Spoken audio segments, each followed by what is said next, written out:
Magandang araw! Sa video na ito, tatalakayin natin ang ika-8 kabanata ng Florante at Laura ni Balagtas na may pamagat na Si Duque Briseo at Sultan Ali Adab, saknong 78 hanggang 107. Pag-aaralan din natin ang maikling buod, mga mahahalagang pangyayari, tauhan, tagpuan, talasalitan at aral, mensahe o implikasyon na matatagpuan sa kabanatang ito. Simulan na natin. Si Duque Briseo at Sultan Ali Adab. Sandaling tumigil itong nananangis, binigyang panahong luhay tumagistis, niyong naawang morong nakikinig, sa habag ay halos magputok ang dibdib. Tinutop ang puso at saka nagsaysay, kailan, aniya, luha ko'y bubukal ng habag kay ama at panghihinayang para ng panaghoy ng nananambitan? Sa sintang inagaw ang itinatangis, dahilan ng aking luhang nagbabatis. Yaoy nananaghoy dahil sa pag-ibig sa amang namatay na mapagtangkilik. Kung ang walang patid na ibinabaha ng mga mata ko'y sa hinayang mula, sa mga palayaw ni ama't aruga, malaking palad ko't matamis na luha. Ngunit ang nananahang maralitang tubig, sa mukat dibdib ko'y laging dumidilig, kay ama ngangagaling dapuat sa bangis, hindi sa andukha at pagtatangkilik.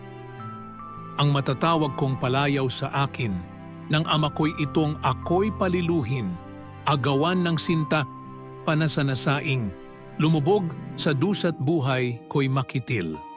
May para kong anak na napanganyaya, ang layaw sa amay dusat pawang luha, hindi nakalasap kahit munting tuwa, sa masintang inang pagdakay na wala.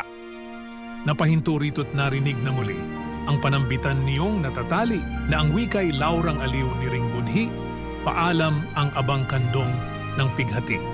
Lumagi ka nawa sa kaligayahan, sa harap ng di mo esposong katipan, at huwag mong datnin yaring kinaratnan ng kasing nilimot at pinagliluhan. Kung nagbangis ka, maat nagsukab sa akin, mahal ka ring lubha dini sa panimdim.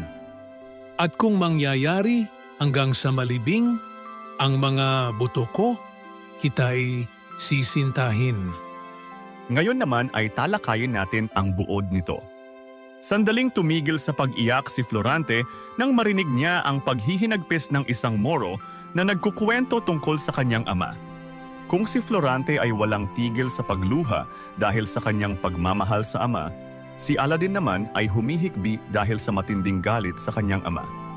Habang malalim ang pagmamahal ni Florante sa kanyang ama, matindi naman ang galit ni Aladdin sa kanyang ama dahil inagaw nito ang nag-iisa niyang minamahal na si Florida. Dumako naman tayo sa mga mahahalagang pangyayari.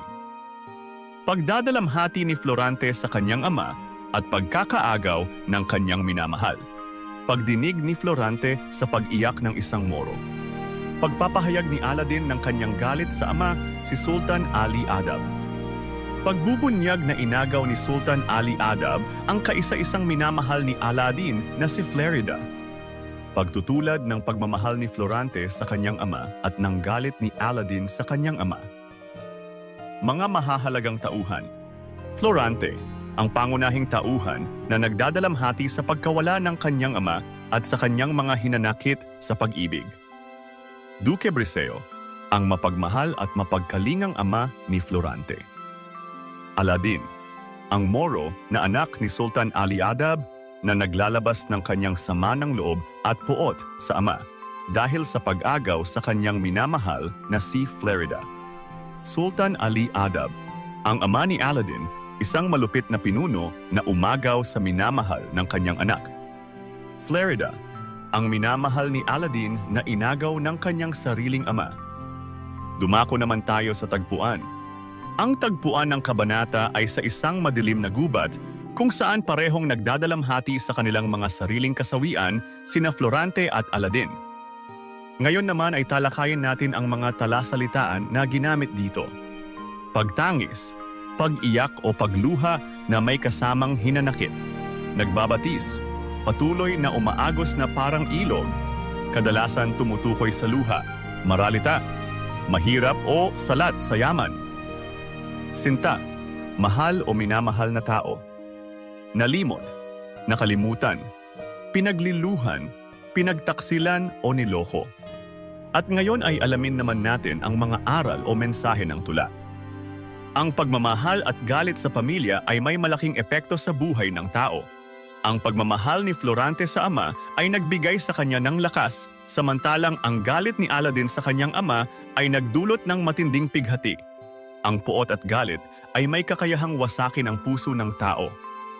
Ang galit ni Aladdin sa kanyang ama ay hindi lamang dahil sa pagkakait ng pagmamahal kundi dahil din sa pag-agaw sa kanyang minamahal, na nagpapakita kung gaano kahirap ang matinding galit na dala ng pagkakanulo ng isang taong inaasahan mong magmamahal sa iyo. At diyan nagtatapos ang ika-8 kabanata ng Florante at Laura, si Duque Briseo at Sultan Ali Adab. Ano ang natutunan mo dito? I-comment mo na ang iyong sagot. Inaanyayahan ka din namin na i-like, subscribe at i-click ang notification bell para lagi kang updated sa mga susunod naming videos. Hanggang sa muli, maraming salamat sa panonood.